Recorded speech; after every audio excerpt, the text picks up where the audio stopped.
Hey everyone, greetings, hello. First, thank you all so much for some incredible and amazing birthday wishes.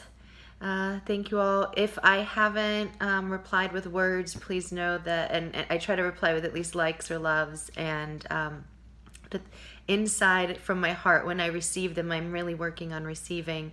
So I do spend some time just sitting and receiving each single message I got. So please know that's how I go through them. But I do try to at least love it back. But I do really, it made my day.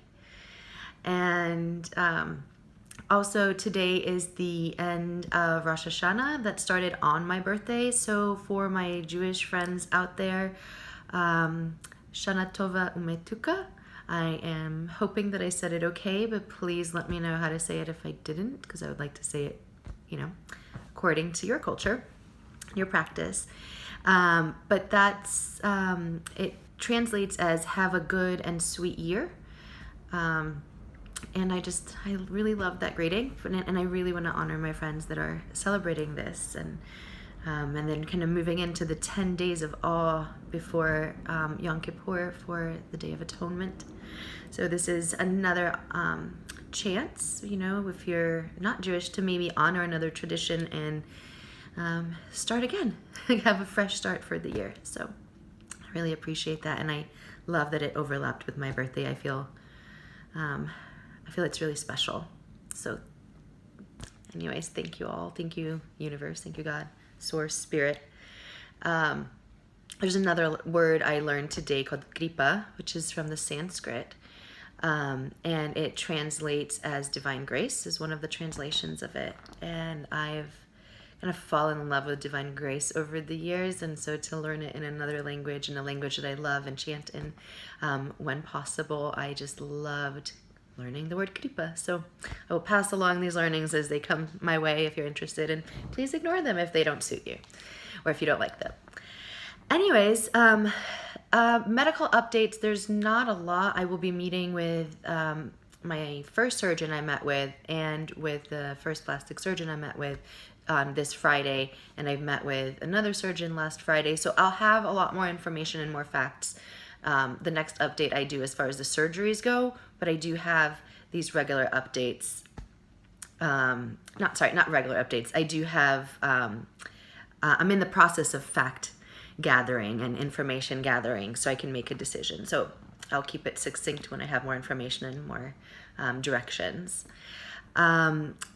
Positive, lots of positive things. There are 4 weeks left for the second chemo, so yes. And it, over the last couple of weeks, seemed to really get a little bit lighter.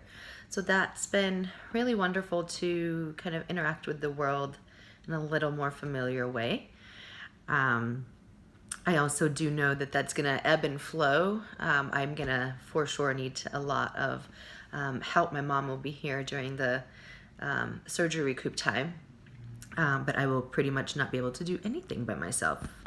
Shower, bathe, can't shower, bathe, potty, cooking, cutting fruits, vegetables, whatever it is. So it will continue and deepen my work on receiving and surrender for sure. So it's another chapter to come. So for now, I am very much enjoying and grateful and thankful for my ability to do things for myself when possible, and also to practice receiving a lot when it's not possible, or when people are just doing it anyways and receiving that too. So hello. So that's that. The thing I wanted to kind of share a little bit more is something that happened the last few weeks around fear. And so in this continued practice of vulnerability, let's talk about fear. So the story that I noticed coming up for me was, I guess it's more, a few weeks ago, that's right. So I hadn't had anybody signed up for the last 6 weeks of the second chemo, which is a 12-week endeavor. And it was getting close. It was week 7, and I still hadn't had anybody signed up for any of the other days except maybe, I think, 1 or 2. But the one that was coming up, there was nobody signed up for that. And so besides the fact that this is another video that I want to do on miracles and expectations, so I'll save this particular story for it. But there was a miraculous moment that in the process of all of this, somebody had signed up for that first one without knowing anything where I was, without getting an email or anything. So divine grace, right? Kripa, Kripa. Anyways, so the story that I noticed come up for me when that was happening was that I would be a loser if I had to go to chemotherapy by myself. And I mean, really powerful story, kind of running on repeat on the inside. And what actually kind of helped me get out of that was to the thought that I realized I don't think anybody else who goes to chemo alone is a loser. So why is it true only for me? Because I definitely don't feel that way about anybody else. I feel they are courageous and just maybe doing what they need to do. You know, they're willing. They're doing it anyways, whether they want to be there alone or not. They're showing up and receiving their chemo. And so much respect for this thing from a loser. But for some reason, it wasn't true for anybody else, but it was, you know, true in my story, and it held true inside my body. That story circulated inside my body. And so it got bigger and bigger and bigger. And, you know, my kind of inner self, my why self was just kind of just pushed away. So I started looking at the facts, and that was one. Another fact was I traveled for work years ago and had to have dinners by myself, find time to spend downtime by myself. So I've gone to movies by myself. I started enjoying bringing a book and going to a restaurant, not bringing a book, but going to a movie theater by myself. I kind of love that sense of empowerment it brought me. So I don't usually have a problem doing things by myself. So why all of a sudden was this story, right? And then the third thing that kind of really struck me was I'm never really alone when I go to chemo. I am greeted and loved, and again, I love and greet the ladies that are on the reception and help with wheelchairs. They were amazing to me when I couldn't walk and continue to be.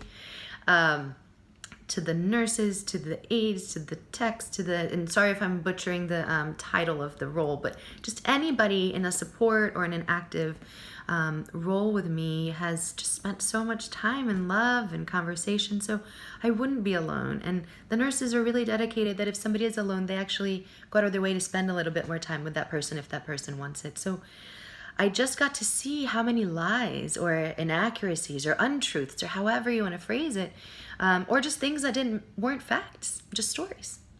And so all of a sudden, the power of that fear just started to fade away. And I realized I started to talk about that with my friends, with my family, with the nurses. And the more that happened too, and the more I kind of brought it out to light, sort of holding it in, and that fear and that secrecy and that shame and that smallness, it really started to fade.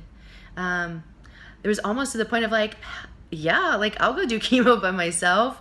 And so if it happens, I'm not going to force it to prove a point, but and it's also really a beautiful bonding experience for anybody who's been there with me. It's just been really special. So I don't want to lose that if I have the opportunity. But I will, you know, if I have to go to anyone by myself, I will do it, and it'll be okay. And I'm not convincing myself. I'm just not afraid anymore of that.